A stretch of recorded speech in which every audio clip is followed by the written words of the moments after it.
This is your News Source Evening Bulletin for today, Monday, the 10th day of August in the year 2020. I'm Gordon Mosley. Here's what we're tracking right now. The Office of the President has announced that the Ministries of Finance and Natural Resources will both fall under the Office of the President directly. The announcement comes as the government is still to name a finance minister.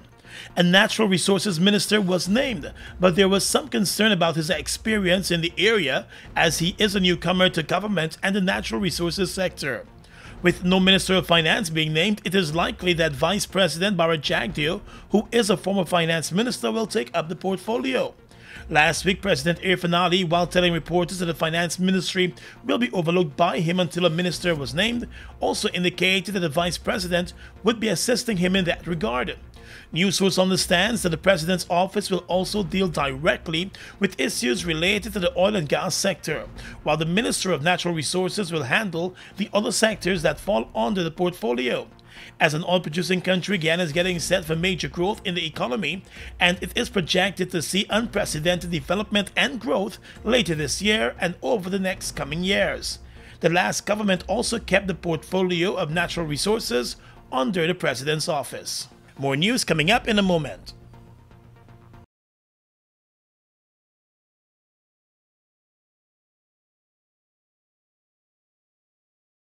Tired of long lines? Register with MyGTT at mygtt.co.gy. That's mygtt.co.gy to view and pay your bills from anywhere. Enter to win an Amazon gift card worth $25 or a bounty voucher worth 5,000 Guyana dollars when you sign up today. GTT, do more.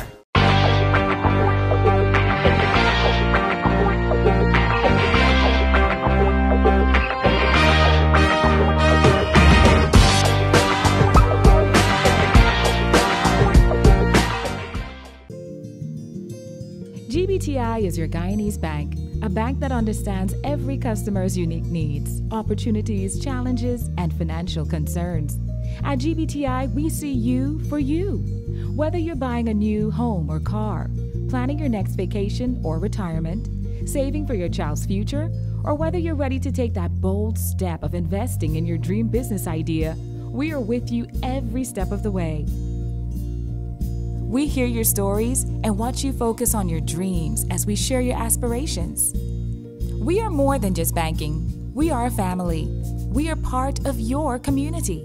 Our commitment extends way beyond the walls of our branches and is demonstrated every day in the opportunities we provide to our individual and business customers. The support, time, and commitment we give back to communities across Guyana to help improve the lives of our Guyanese families. Because we see Guyana through your eyes.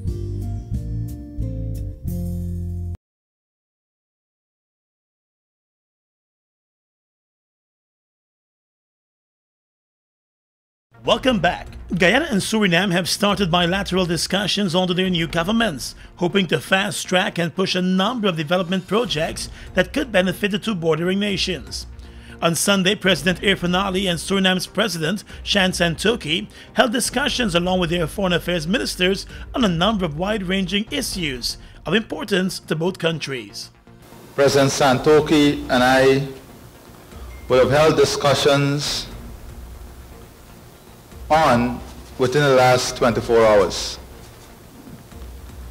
These discussions are aimed at strengthening our bilateral relationships, but more importantly, about opening up new opportunities from emerging sectors, and also looking at the infrastructure link that can create opportunities for us and our human resources of both countries. We recognize that our countries share similar challenges, circumstances, and opportunities at this moment. And it is very critical and important for us to work together to find common solutions, to collaborate, and to support each other in tackling the challenges, whilst at the same time confronting the opportunities that both countries and the people of both countries can benefit from. I feel this was such a moment in both our countries. We should seize this opportunity and seek new ways to provide our people with a better life. And ladies and gentlemen, I came here for a ceremony,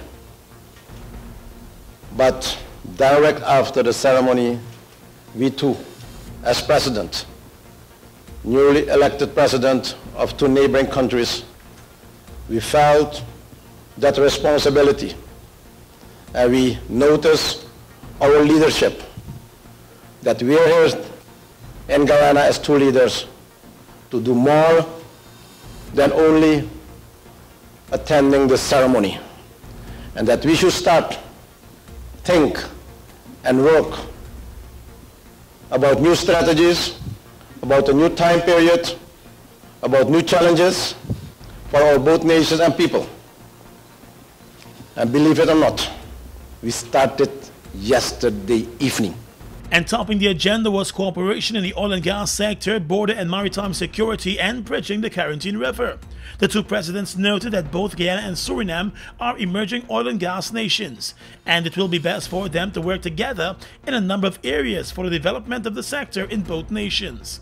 We have laid the framework that would enable us to make use of the opportunities, that would enable us to confront the challenges, that would define the way we approach international partners, international financial institutions, the raising of capital, the management of the natural resources sector, joint engagement on local content policy, because as you're aware, Suriname is also an emerging player in the oil and gas sector, the sharing of information on issues of security, use of technology, joint radar surveillance of our borders. These are all some of the weighty issues that we have addressed, and we are setting up a working committee at the policy level and at the technical level, not only to advance discussions,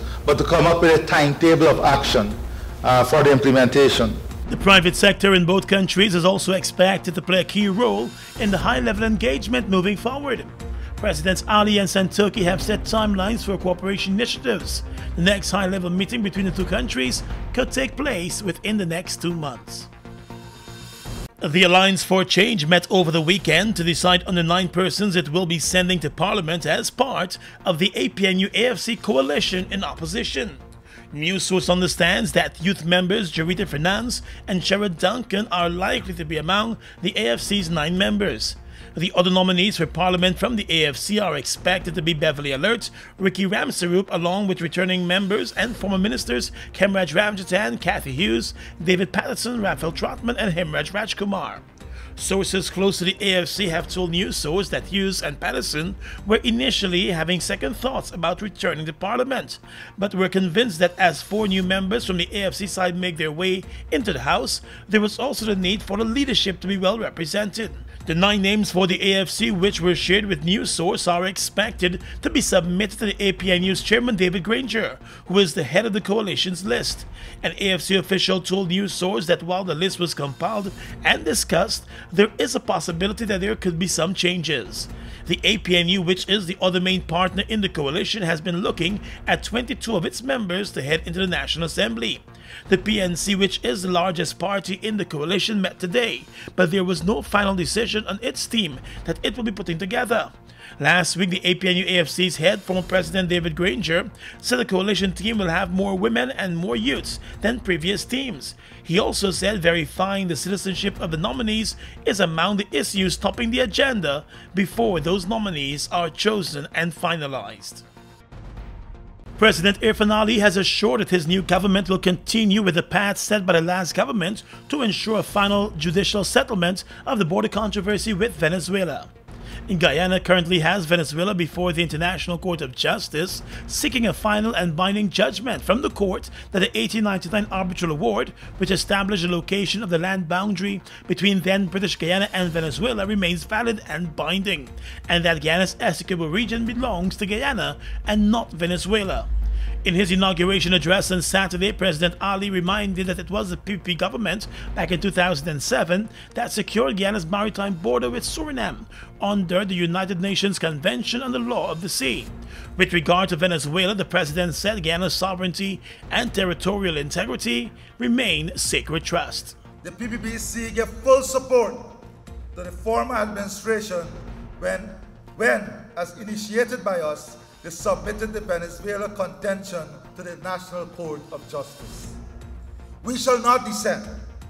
The sovereignty of our state, the integrity of our territory, of both land and sea, is a sacred trust we must defend, and we will do so in collaboration with our partners and allies. Just over a month ago, Guyana's high-powered legal team headed by Sir Srirat Ramphal made presentations before the International Court on the issue of its jurisdiction to hear the matter. If the court decides that it has jurisdiction, it will proceed to rule on the merits of Guyana's claims and decide whether the validity of the 1899 arbitral award and the border between the two states should be confirmed. Under the United Nations Charter and the court's own rules, its final judgments both on jurisdiction and the merits will be legally binding on Guyana and Venezuela, whether or not Venezuela participates in the proceedings. At his inauguration, President Ali also said Guyana stands at the beginning of a road that could lead us all to a bright and prosperous future. A future, he said, which could take us to the famed El Dorado. The president also indicated that he will be deepening ties with other members of the Caribbean community as he pushes ahead with his international agenda. And the government has retained the services of Foreign Secretary Carl Greenidge to continue to oversee Guyana's case against Venezuela before the International Court of Justice. Foreign Minister Hugh Todd told reporters yesterday that Mr. Greenidge will continue being the co-agent of the case and work along with the ministry on the case until it is completed. While they may have their political differences, the political parties in Guyana have always worked together when it comes to issues related to the country's borders and territorial integrity. Guyana's Chief Medical Officer Dr. Shamdir Prasad has expressed concern once again about the increasing cases of COVID-19 in the country. Over this past weekend alone, 30 new cases were recorded, taking the total number of cases to 568. With 357 of those cases remaining active. The majority of new cases are from Region 7, 8, and 9, with new cases also being recorded in Region 4. Region 7 has seen its total cases jump to 135, while Region 9 currently has more than 110 cases of coronavirus. The Chief Medical Officer today said citizens need to realize that ignoring COVID-19 will not make it disappear. COVID-19 is here with us and will not go away by us denying or ignoring its presence. It is real, as we know from the many persons we've lost and the agony and sadness of their families and friends. We know it is hard, but please be assured that all the health workers, both in the public and private sector settings, are doing their best for all of us. Over the weekend, the Health Ministry dispatched additional personnel and testing supplies to the interior regions as the numbers there continue to climb. Guyana has also received additional PCR testing kits from Barbados. The Chief Medical Officer is encouraging citizens to come forward if they have symptoms of COVID-19. The Health Ministry has been warning against home remedies. I urge you to come forward and get tested if you're showing symptoms of COVID-19 or if you've been in contact with someone suspected of the disease. Further, persons who have concerns about their status regarding COVID-19 can make contact with our testing site for an evaluation. Being tested means that you know your status and gives you the ability to seek the necessary treatment and further prevent the spread of this detrimental disease. The total recoveries from COVID-19 in Guyana now stands at 189. There have been 22 deaths, and there are 4 persons in the COVID-19 ICU. Let's tell you now that Attorney-at-Law Nigel Hughes, who's representing the interests of the Chief Election Officer Keith Lowenfield, has written to the Director of Public Prosecutions requesting that all of the private criminal charges filed against Mr. Lowenfield be dismissed. Back in July, Lowenfield was charged with conspiracy to commit a felony and misconduct in public office. He was granted bail in the sum of $450,000 on the charges, which were filed against him by representatives of the People's Progressive Party and the New Movement Party. The charges were related to a final report that Lowenfield had compiled for the GCOM chairperson following a ruling in one of the election cases. His attorney now wants the Director of Public Prosecutions to throw out all of the charges before Lowenfield's next appearance, which is slated for next week. In his letter, Attorney Nigel Hughes is asking the DPP to review the statements made against Lowenfield with a view of discontinuing the charges. Late this afternoon, the Public Relations Officer at the office of the DPP, Liz Rahman, confirmed that the DPP was in receipt of the letter. However, she pointed out that none of the statements or documents related to the charges were ever forwarded to the DPP. At the last court hearing, the attorney representing the PPP and the TNM representatives told the court that he was compiling hundreds of statements. It is unclear whether he ever completed that compilation. The DPP recently discontinued private criminal charges that were filed against the chairperson of the Elections Commission by supporters of the APNU-AFC. News source understands that when those charges were filed, the GCOM chair's attorney also wrote the DPP requesting that the charges be discontinued. She ensured that there were copies of all the statements in the matter. The charges against the GCOM chair were discontinued before she ever set heels in the courthouse. Across the Region is coming up next.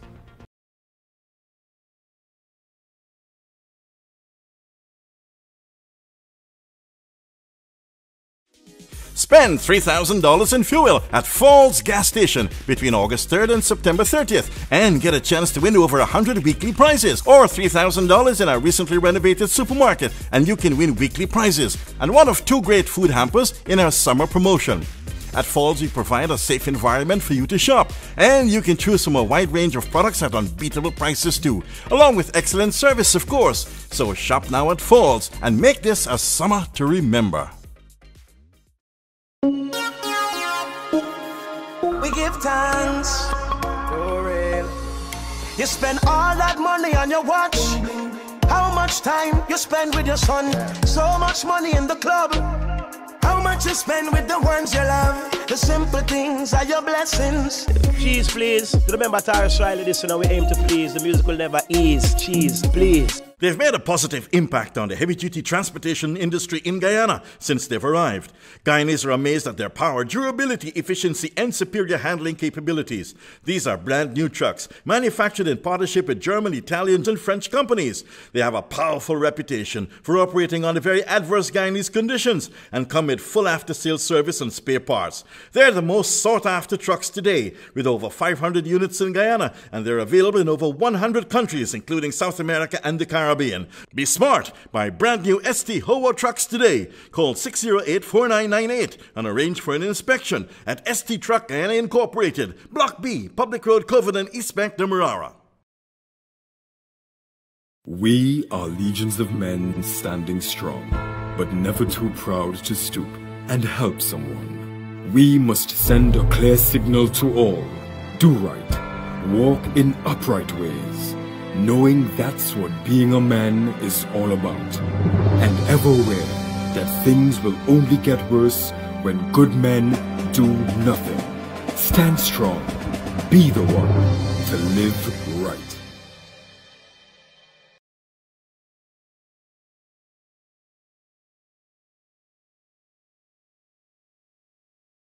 Across the region right now, the total number of positive cases of the coronavirus in Jamaica now stands at 1,003, with 60 new cases recorded in the past 24 hours. According to the Jamaican Ministry of Health, 10 of the 60 new cases are women, with the other 6 being men. 9 are imported cases with addresses in St. James, Kingston, St. Andrews, St. Anne, and St. Mary. 2 are contacts of confirmed cases. 5 are under investigation. Meanwhile, recoveries are at 745, while there are 190 active cases, including 6 moderately ill patients, the Jamaican Ministry of Health revealed. In neighboring Brazil, that country has recorded more than 100,000 deaths linked to the coronavirus, the world's second highest figure, as the outbreak in the country shows no sign of easing up. The virus killed 50,000 people in 3 months, but the number doubled in just 50 days. There have been more than 3 million confirmed cases in Brazil so far. The pandemic has yet to peak, but shops and restaurants have already reopened across the country. President Jair Bolsonaro has downplayed the impact of the virus and opposed measures that could hit the economy. The far-right leader, who caught the disease himself and recovered, fought restrictions imposed by state governors to curb COVID-19 and has frequently joined crowds of supporters at times without a face mask. And finally tonight, international news. Lebanon's government has resigned amid mounting anger over the explosion last Tuesday that devastated parts of Beirut and left more than 200 people dead. The announcement was made in a national TV address by the Prime Minister, Hassan Diab. Many people have accused the country's leaders of culpability through their alleged negligence and corruption. Protesters have taken to the streets and clashed with police for a third straight day. The massive blast was caused by the detonation of 2,750 tons of ammonium nitrate stored unsafely at the port for years. The president has asked the government to stay on in a caretaker capacity until a new cabinet is formed. And that's your News Source Evening Bulletin for tonight. I'm Gordon Mosley reporting.